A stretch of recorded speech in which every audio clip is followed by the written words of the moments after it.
బృహత్ అనేది పుల్లింగ ప్రయోగము ఉంది, స్త్రీలింగ ప్రయోగం ఉంది, నపుంసకలింగ ప్రయోగం కూడా ఉంది.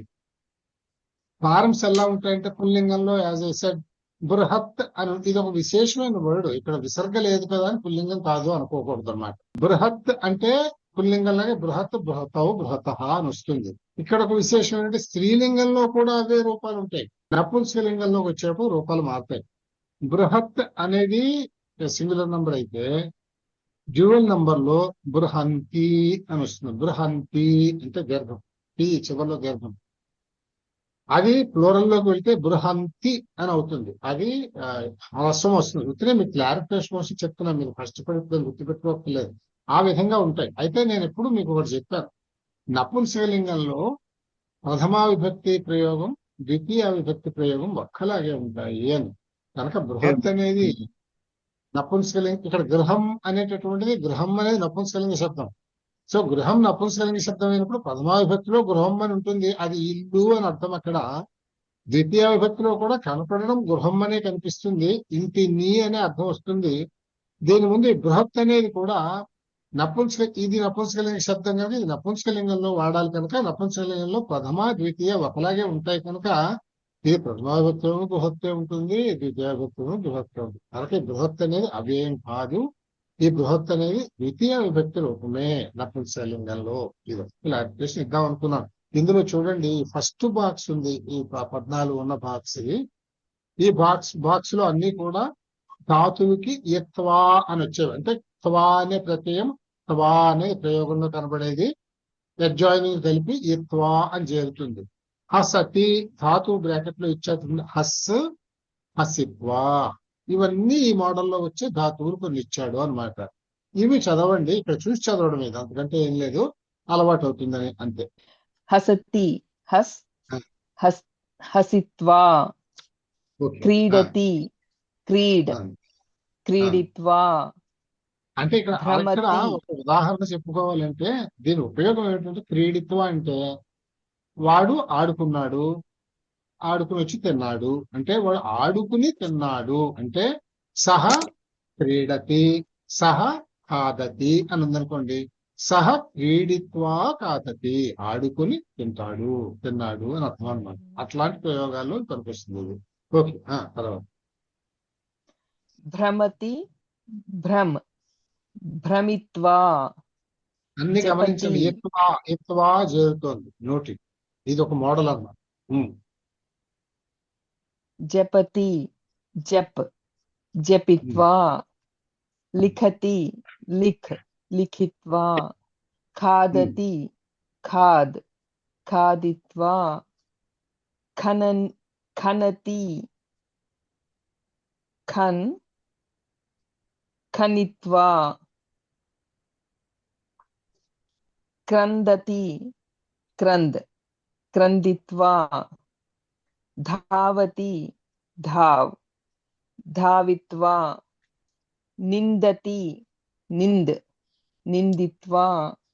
నృత్యతి, నృత్, నర్తిత్వా. పఠతి, పఠ్, పఠిత్వా.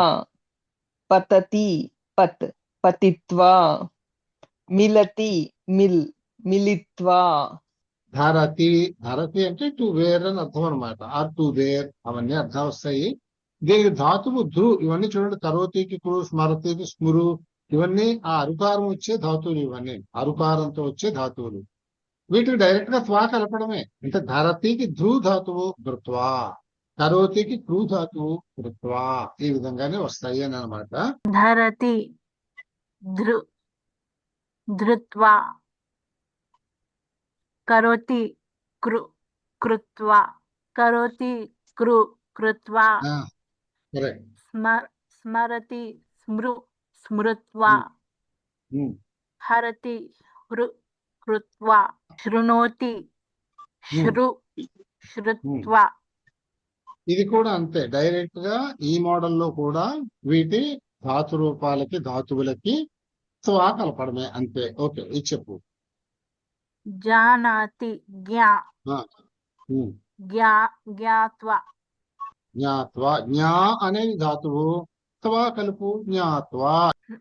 స్నాతి, స్నాత్వా కరెక్ట్. క్రీణాతి ఉమ్, క్రీత్వా ఆ, నయతి ఆ, నీత్వా ఆ, భవతి ఆ. భూత్వా Please. పిబతి ఆ పీత్వా తిష్టతి స్థా స్థిత్వా దహతి దహ్ ఆ, దగ్ధ్వా దగ్ధ్వా. గచ్చతి ఆ, దగ్ధ్వా గచ్చతి గం గత్వా ఇక్కడ నమతి. ఇలాంటి వాటిలో మకారం లోపిస్తుంది, ఇలాంటి వాటిలో మకారం లోపిస్తుంది అనమాట. అంటే త్వా కలిపాడు. నమతి నం నత్వా త్యజతి త్యజ్ త్యక్త్వా పచతి పచ్ పక్త్వా పశ్యతి దృష్ దృష్ట్వా పృచ్ఛతి పృచ్ఛ్ పృష్ట్వా ప్రచ్ ప్రచ్. ప్రచ్ ప్రచ్ పృష్ట్వా ఉమ్, కర్షతి కృష్ కృష్ట్వా ఇచ్చతి ఇష్ ఇష్ట్వా. ఈ విధంగా వస్తాయన్నమాట. ఈ ఫారమ్స్ అన్ని మనకు గుర్తుపెట్టుకోవాలి. ఈ కింద ఎక్సర్సైజ్ లో 2 సెంటెన్సులు ఇచ్చి కలిపి ఒక సెంటెన్స్, అంటే యూజింగ్ ది త్వా ప్రత్యయం. అది అంటే ఛాత్ర పాఠం పఠతి టిప్పణీం లిఖతి. పాఠం చదువుతాడు, నోట్స్ వ్రాస్తాడు. పాఠం చదివి నోట్స్ వ్రాస్తాడు. పాఠం పఠిత్వా టిప్పణీం లిఖతి. ఈ విధంగా వస్తుంది. ఇక్కడ పఠిత్వా ఇత్వా ఫారం లో వచ్చింది. ఇందులో ఏంటంటే ఈ పైన మీకు విశేషమైనటువంటి ఫారమ్స్ చెప్పిన వర్బులన్నీ ఇక్కడ వాడాడు కనుక మీరు జాగ్రత్తగా పైన చదివిన గుర్తు పెట్టుకొని ఇక్కడ మీరు చదువు చెప్పాలి అని అనమాట. సో ఇప్పుడు దీన్ని సార్ ఇక్కడ ఒక చిన్న డౌట్. చెప్పండి. ఇక్కడ ఛాత్ర పాఠం పఠిత్వా పశ్చాత్ అని వాడచ్చా సార్? టిప్పణి లిఖతి అని.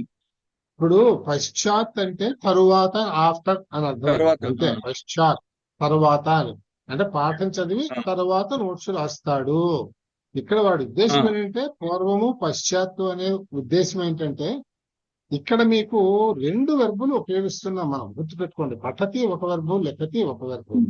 ఈ 2 వెర్బుల్ని కలపాల్సి వచ్చినప్పుడు ముందు ఏ కార్యం అయితే జరుగుతుందో అది పర్ఫెక్ట్ టెన్స్ అంటాం. ఆ తర్వాత జరిగేది ప్రజెంట్ టెన్స్ అవుతుంది. ఇది ఇంగ్లీష్ గ్రామర్, ఇది ఇంగ్లీష్ గ్రామర్. సో వీడి ఉద్దేశంలో పూర్వం అంటే దేనికి మీరు త్వా ప్రత్యయం పెట్టాలి అంటే పూర్వం జరిగేదానికి అది పర్ఫెక్ట్ టెన్స్ అవ్వాలి. తర్వాత జరిగేది పశ్చాత్, తర్వాత జరిగేది ప్రజెంట్ టెన్స్ లోనే ఉంచాలి. అందుకని మీకు అది సూచించడం. లేకపోతే లిఖిత్వా పఠతి అనకూడదు కదా. దీన్ని ఇక్కడ వాడి ఉద్దేశం ఏంటంటే ముందు చదివాడు తర్వాత రాశాడు, అంచేత మీకు త్వా ప్రయోగం చేయాలి. ఇక్కడ ఏమి ఇచ్చాడు? అధో లిఖిత వాక్యాన్ని త్వాంతేన పదేన యోజయంతు. అంటే ఈ కింద వచ్చినటువంటి 2 వాక్యాల్ని త్వాంతము అంటే త్వా అంతంగా కలిగిన, త్వా అనే ప్రత్యయం అంతంగా కలిగిన పదాలతోటి కలపండి. త్వా వాడామంటే త్వా వాడిది పర్ఫెక్ట్ టెన్స్ అనే మీనింగ్ లో వస్తుంది. తిని, చదివి, వెళ్ళి, తిరిగి, ఇట్లా అన్నమాట. సో ఈ పూర్వం దానికి అది వస్తుంది. అది అర్థం కావడం కోసం పూర్వం పశ్చాత్ అని వాడు చూపించాడు మీకు. అంతే. అంటే పాఠం పఠిత్వా టిప్పణీం లిఖతి అంటే సరిపోతుంది. త్వా ప్రయోగం చేసినందువల్ల వచ్చేటటువంటి రిజల్టెంట్ వర్డ్ ఈజ్ అన్ అవ్యయం, ఇండిక్లైనబుల్ అవుతుంది. అది ఇండిక్లైనబుల్ అంటే అర్థం ఏంటి? There are no declensions to that word. ఛాత్రః పాఠం పఠతి టిప్పణీం లిఖతి. ఛాత్రः పాఠం పఠిత్వా టిప్పణీం లిఖతి. కృషకः భూమిం ఖనతి సస్యం రోపయతి. కృషకः భూమిం ఖనిత్వా సస్యం రోపయతి. మూడోదండి. ఆచార్యः పాఠం పాఠయతి ప్రశ్నం పృచ్ఛతి. ఆచార్యः పాఠం పాఠయిత్వా ప్రశ్నం పృచ్ఛతి. కృష్ణः రథం స్థాపయతి అర్జునం ఉపదిశతి. కృష్ణः రథం స్థాపయిత్వా అర్జునం ఉపదిశతి. ఆరక్షకः ధావతి చోరం గృహ్ణాతి.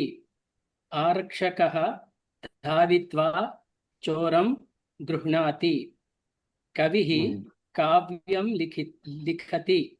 धनं प्राप्नोति कविः काव्यं लिखित्वा धनं प्राप्नोति वानरः फलं खादति धावति वानरः फलं खादित्वा धावति शिशुः पतति रोदनं करोति शिशुः पतित्वा रोदनं करोति पितामहः कथां कथयति प्रश्नं पृच्छति पितामहः कथां कथयित्वा प्रश्नं पृच्छति बालिका नृत्यति जनान् तोषयति बालिका नर्तित्वा जनान् तोषयति వచ్చి కొంచెం ఇది ఇవన్నీ నత్వా వస్తుంది ఇక్కడ నత్వా ఎక్కడెక్కడ వస్తుందా నర్తిత్వానే వస్తుంది, నత్వా అని రాదు. ఎందుకంటే నృత్తులో అరుకారం అర్ర అవుతుంది. ఇక్కడ ధాతువు నృత్ కనుక నర్ర అవుతుంది, నర్త్ అవుతుంది. నర్త్ ప్లస్ యత్వా నర్తిత్వా అవుతుంది అన్నమాట. జనని స్నానం కరోతి పాకం కరోతి జనని స్నానం కృత్వా పాకం కరోతి ఛాత్ర అధ్యాపకం పశ్యతి నమస్కరోతి ఛాత్రః అధ్యాపకం దృష్ట్వా నమస్కరోతి కరెక్ట్. యువకः చిత్రాలయం గచ్చతి చిత్రం పశ్యతి యువకः చిత్రాలయం గత్వా చిత్రం పశ్యతి బాలికా గీతం శృణోతి నృత్యతి బాలికా గీతం శ్రుత్వా నృత్యతి కరెక్ట్. బాలకः జననీం స్మరతి రోదనం కరోతి బాలకः జననీం స్మృత్వా రోదనం కరోతి त्वं दुग्धं पिबसि क्रीडसि त्वं పిబసి दुग्धं पीत्वा क्रीडसि शिष्यः प्रश्नं पृच्छति उत्तरं जानाति शिष्यः प्रश्नं पृष्ट्वा उत्तरं जानाति करेक्ट. भक्तः देवं नमति प्रार्थनां करोति भक्तः देवं नत्वा प्रार्थनां करोति युवकः दुरभ्यासं त्यजति सज्जनः भवति युवकः दुरभ्यासं त्यक्त्वा सज्जनः भवति बालकाः क्रीडन्ति गृहं गच्छन्ति बालकाः क्रीडित्वा गृहं गच्छन्ति. సో ఇక్కడ బహువచనం ఇది, అది బహువచనమే. ఇక్కడ అయితే బాలకః అని ఉంది, ఇక్కడ క్రీడతి అని ఉన్నా కూడా అదే వస్తుంది, క్రీడిత్వ అనే వస్తుంది. ఓకేనా? తర్వాత అంటే బహువచనం ఉన్నా ఏ వచనం ఉన్నా ఏ అవి పురుషం ఉన్నా వచనము పురుషము లింగము సంబంధం లేదు. త్వాప్రయోగం చేస్తే మీకు వచ్చేది అవ్యయం. అంచేత అది అదే ఒకటే మాట ఉంటుంది. సహ విద్యాలయం గచ్చతి పాఠం పఠతి సహ విద్యాలయం గత్వా పాఠం పఠతి బాలికా ఫలం ఖాదతి జలం న పిబతి బాలికా ఫలం ఖాదిత్వా జలం న పిబతి రమేశः దుగ్ధం పిబతి శయనం కరోతి రమేశः దుగ్ధం పీత్వా శయనం కరోతి అహం శ్లోకం వదామి అర్థం బోధయామి అహం శ్లోకం వదిత్వా అర్థం బోధయామి. ఇక్కడ వదిత్వ అని రాదు, వదామికి ఉదిత్వ అని వస్తుంది. వచతి ఉందనుకోండి, వచతి అంటే కూడా అదే మాట, అదే అర్థం కదా. వచతి అన్నా మాట్లాడమే, వదతి అన్నా మాట్లాడమే. వచతి వచ్చినప్పుడు ఉక్త్వా అని వస్తుంది అనమాట. ఇది ఉదిత్వా అని వస్తుంది. ఆ పుస్తకం పఠతి భోజనం కరోతి సా పుస్తకం పఠిత్వా భోజనం కరోతి అహం కార్యం కరోమి విద్యాలయం గచ్చామి అహం కార్యం కృత్వా విద్యాలయం గచ్చామి తే చిత్రం పశ్యంతి ఆనందం అనుభవంతి తే చిత్రం దృష్ట్వా ఆనందం అనుభవంతి భవంతః గీతం శృణ్వంతి చాయం పిబంతి భవతః భవంతః భవంతః భవంతః గీతం శ్రుత్వా ఛాయం పిబంతి. సరే. వయం ధనం యచ్చామః ఉమ్. వస్తూని క్రీణీమః. వస్తూని క్రీణీమః. వయం ధనం దత్వా వస్తూని క్రీణీమః. ఇప్పుడు దీనికి ధాతువు దా కదా, ఏమొస్తుంది దానికి దాకి? దత్వా. యచ్చతి అన్న కూడా అదే ధాతువు దానే కనుక, అంటే దద్మహ అని ఇచ్చాడు వీడు ఇక్కడ ఉదాహరణకి. ఇచ్చామహ ఈజ్ ఈక్వల్ టు దద్మహ అంటే మీకు ధాతువు దా అని చెప్పడానికి అనుకుంటున్నాను.